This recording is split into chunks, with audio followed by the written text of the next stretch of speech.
मुस्कान रास्ता भूलकर जंगल के अंदर चली गई थी।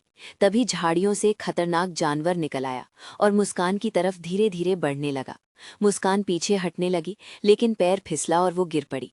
उसने डरते हुए चिल्लाई, कोई बचा लो। तभी पीछे से एक आवाज आई, रुक जा। ये था उसका दोस्त मूसू। मूसू ने बिना डरे लकड़ी उठाई और जानवर पर हमला किया, तो वो डर से भाग गया। मूसू मुस्कान के पास आया, हाथ पकड़ा और बोला, डर मत, मैं हूं ना। मुस्कान की आंखों में आंसू आ गए और बोली, सच्चा दोस्त तू ही है मूसू।